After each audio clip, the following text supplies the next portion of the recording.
afternoon. Okay. Nobody else. Good afternoon. Good afternoon. This is a theatre.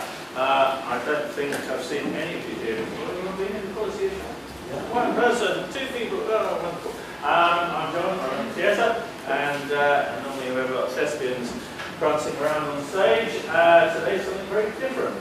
I'm just out here really to give you the housekeeping, which means to tell you there's a fire exit in that corner and also where you came in. Also, could you please turn off your mobile telephones and probably interrupt the fine words you're about to hear. And you're very welcome to bring a drink up from the pub downstairs. We just ask you please take your glasses back down at the end, and we also ask you not to bring food up, because we don't have any little furry things running around, and we don't want to encourage little furry things running around, so no food, but drink as much as you like. I think that's all the official announcements. If you'd like to ever come back here and see a show, we are part of the Camden Fringe Festival, which takes place in August. There's about 20 odd venues. We're one of them. There's lots of leaflets and brochures outside. The next play here is The Bald Prima Donna, which opens on Tuesday, which will be very different to what you're hard up to today. With all that said, thank you very much for coming. I'll hand you over to Paul to introduce today's event. Thank you very much, John. Thank you for letting us your theatre today. Good afternoon, everybody. My name's Paul Adams. I'm going to be your compere host for today. I'm going to apologise in advance. You're going to hear my voice an awful lot this afternoon, so I apologise for that right at the start. We're here today for a unique event which has never been attempted before. And throughout the day we'll be attempting to explore and examine in great depth and in many very diverse ways a phenomenon, an entity which has become known for over 40 years as the Highgate Vampire. Now, traditionally, the Highgate Vampire has been a highly contentious topic in the Fortean world, Fortean sphere, and this is something which also makes today very different.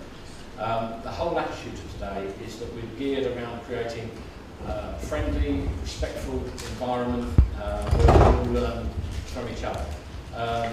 There are many experts in the field in this theatre with us today, who all have their own specialisms and areas of study. But there are no experts on the Highgate Vampire. We aren't here today to push any kind of agenda as to what it might be, even if it exists at all.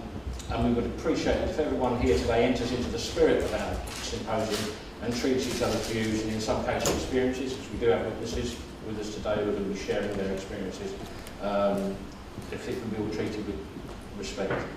Now, don't be shy. We want you to get involved with the discussions as the day progresses.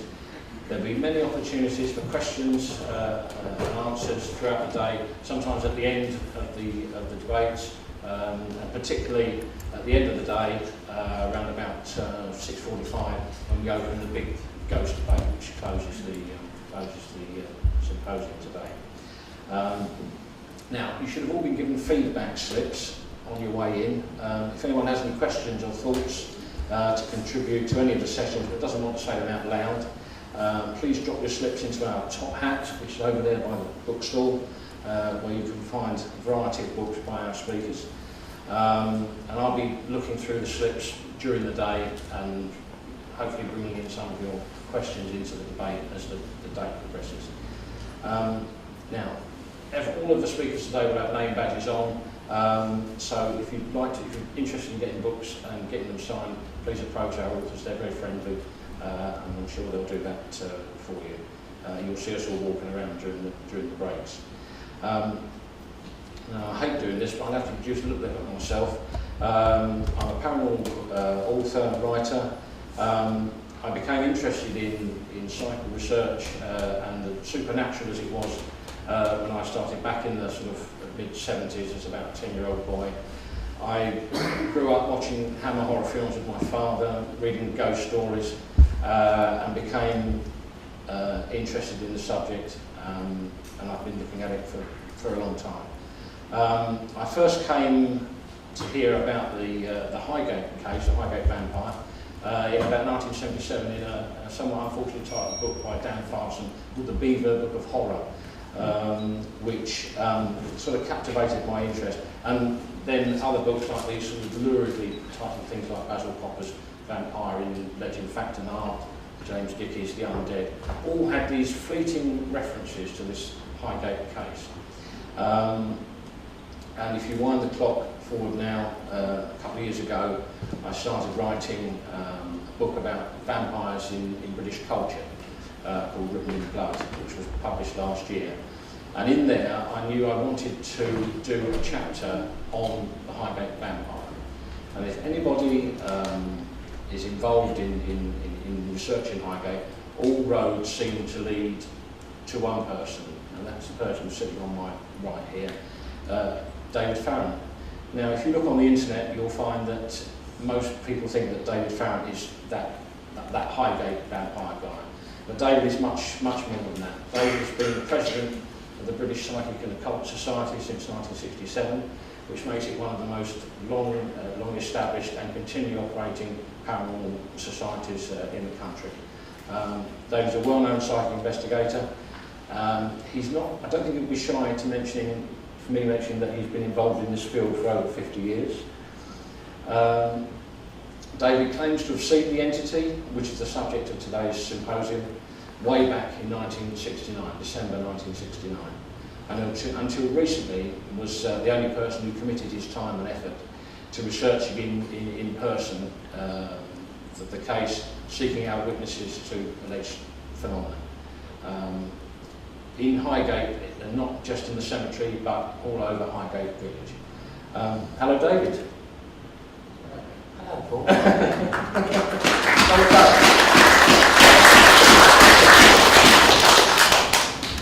Well, thanks for giving my age away. I'm sure you'll forgive me for it. David, what would you like to get out of today's event? Well, I think it's a unique opportunity. Most people in London, or all over the world for that matter, thanks to the internet, know about the Highgate Vampire. I'd just like to say very quickly, right at the beginning, and I always say this at the beginning of any talks I happen to give, and if people don't like it, I say, well, I won't talk then, but they usually just say, go ahead. But all I'd like to say is, I do not accept the existence of blood-sucking vampires. Psychic phenomena, ghosts if we must call them that, phantom entities, unseen apparitions, yes, but that is a completely different matter. I don't deny the existence of those, or I wouldn't be running the BPOS, but I do deny the existence of blood-sucking vampires. So what I'd like to get out of it really, Paul, is for people to try and understand that and stop associating my name with staking vampires and all that sort of nonsense, and to try and understand that what appeared in Highgate Cemetery is genuine. And I'm not dismissing that. It's something that has been seen there for many, many decades, even generations. And I'd just like people to understand that. Good, good. Now, you said that you don't believe in blood-sucking vampires, but we're going to watch a clip now, which some people in the audience might be confused by that statement. We're going to be watching a short clip from a BBC television programme called 24 Hours, which was broadcast in August 1970. Now, this gives a real feel for the climate of Highgate of former times.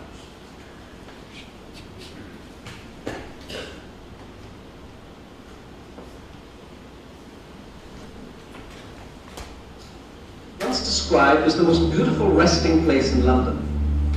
In the last few years, vandals stalking around the overgrown tombs have done over £9,000 worth of damage. But the general foreman of the grave diggers, William Law, who's worked here 23 years, it's worsened an already harrowing job. Down this path here, there's two tombs broken into. One on the left-hand side here, The doors were broken open, the coffin was half pulled over, and a big iron stake stuck through into the coffin. These indications of a black ritualism at work aroused the curiosity of Sean Manchester, 26-year-old president of the British Occult Society, an organisation that practices the art of white magic, the combat of evil. Our first report indicated that there may be a vampire in Highgate Cemetery. A spectre was seen at that gate there, appearing to come from here, which leads to the catacombs.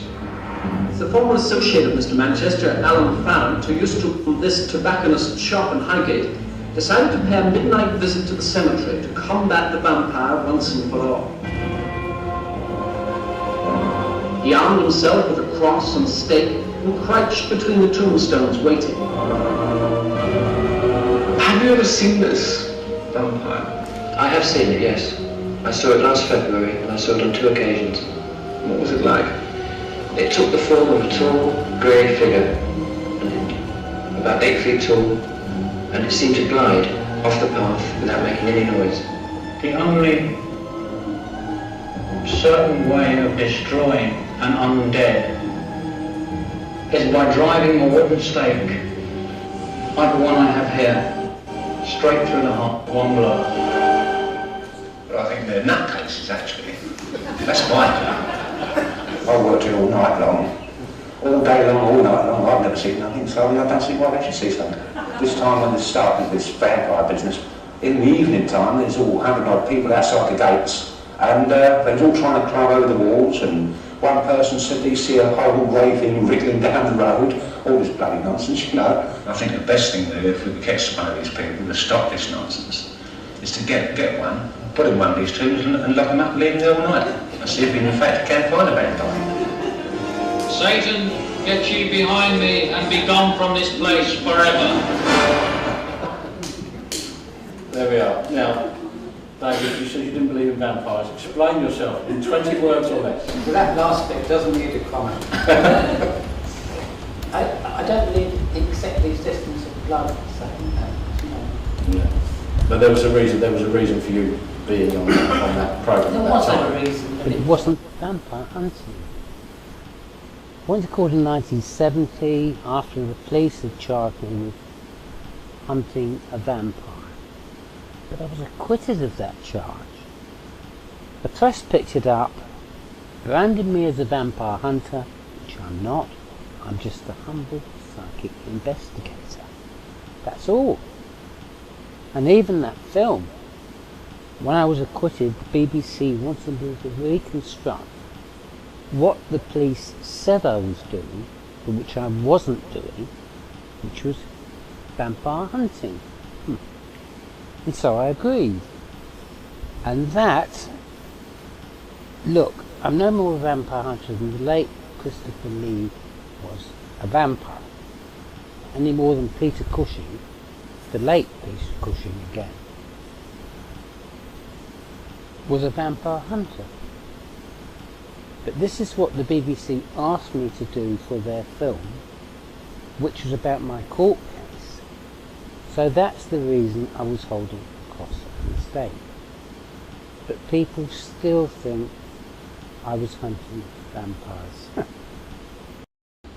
So if you think that the Highgate Vampire is basically what you just see on the screen, it's not. The purpose of today is to go beyond the Highgate Vampire and break down what this case is all about.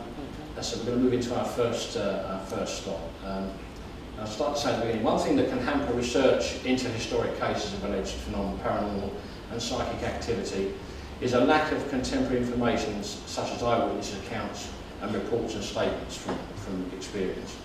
And this is particularly the case if such a case of haunting of unexplained phenomena happens over a broad period of time, such as Highgate, and involves many disparate testimonies and accounts, often by people who have a real interest in psychical matters.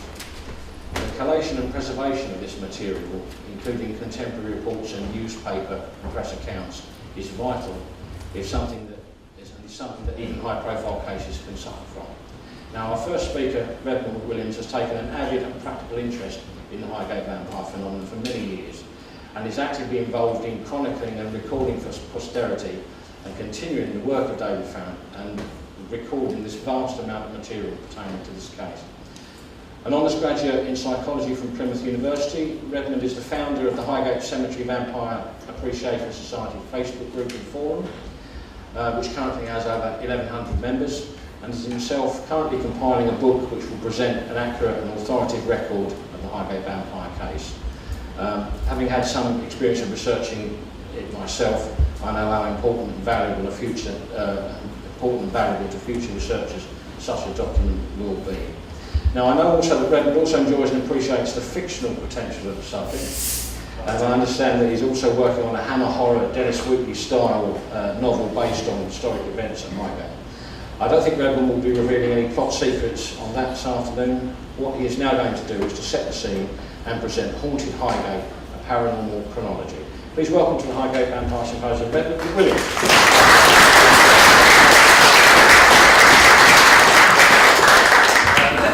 Say thank you, Paul, for that quite lovely introduction, and just to everyone out there, welcome to the Highgate Vampire Symposium, the first of its kind.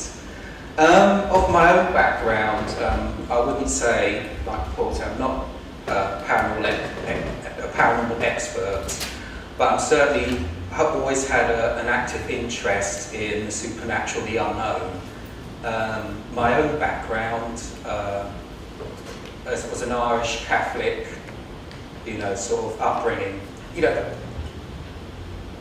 the sort of environment that my father was very much with a strong Catholic belief, but particularly in Ireland, there's a strong heritage in Irish folk stories, about ghosts and haunted castles, all that kind of thing.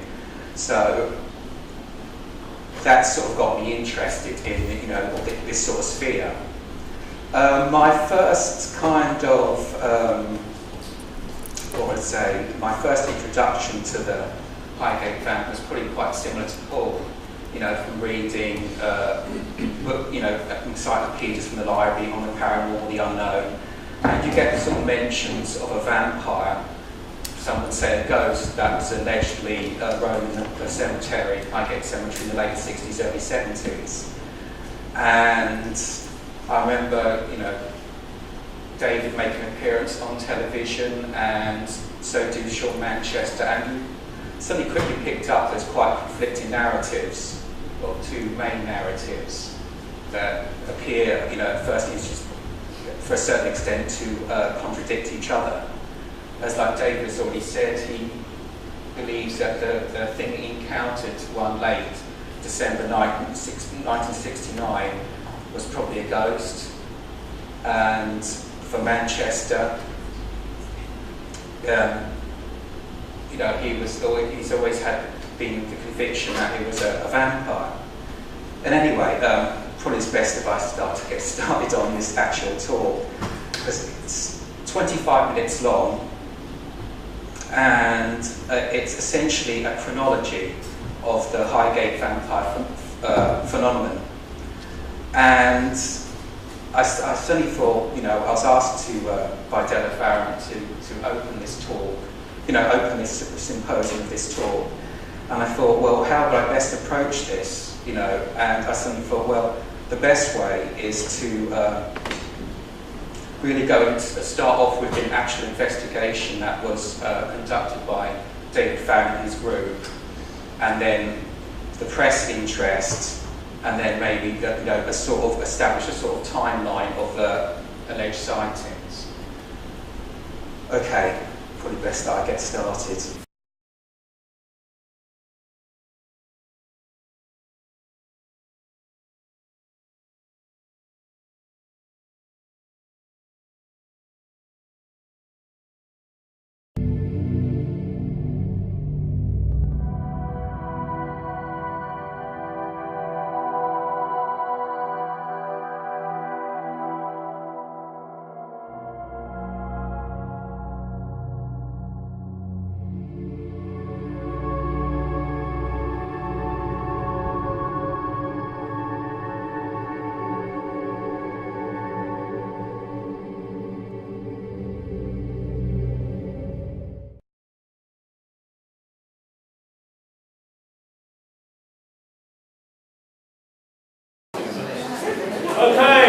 Good afternoon. Okay. Nobody else. Good afternoon. Good afternoon. This is a theatre. I don't think I've seen any of you here before. Anyone been in before? One person, two people. Oh, wonderful. I'm John. I run the theatre, and normally we've got thespians prancing around on stage. Today's something very different. I'm just out here really to give you the housekeeping, which means to tell you there's a fire exit in that corner and also where you came in. Also, could you please turn off your mobile telephones and probably interrupt the fine words you're about to hear. And you're very welcome to bring a drink up from the pub downstairs. We just ask you please take your glasses back down at the end, and we also ask you not to bring food up, because we don't have any little furry things running around, and we don't want to encourage little furry things running around, so no food, but drink as much as you like. I think that's all the official announcements. If you'd like to ever come back here and see a show, we are part of the Camden Fringe Festival, which takes place in August. There's about 20 odd venues. We're one of them. There's lots of leaflets and brochures outside. The next play here is The Bald Prima Donna, which opens on Tuesday, which will be very different to what you're up to today. With all that said, thank you very much for coming. I'll hand you over to Paul to introduce today's event. Thank you very much, John. Thank you for attending this your theatre today. Good afternoon, everybody. My name's Paul Adams. I'm going to be your compere and host for today. I'm going to apologise in advance because you're going to hear my voice an awful lot this afternoon, so I apologise for that right at the start. We're here today for a unique event which has never been attempted before. And throughout the day we'll be attempting to explore and examine in great depth and in many very diverse ways a phenomenon, an entity which has become known for over 40 years as the Highgate Vampire. Now, traditionally, the Highgate Vampire has been a highly contentious topic in the Fortean world, Fortean sphere, and this is something which also makes today very different. The whole attitude of today is that we're geared around creating a friendly, respectful environment where we all learn from each other. There are many experts in the field in this theatre with us today, who all have their own specialisms and areas of study. But there are no experts on the Highgate Vampire. We aren't here today to push any kind of agenda as to what it might be, even if it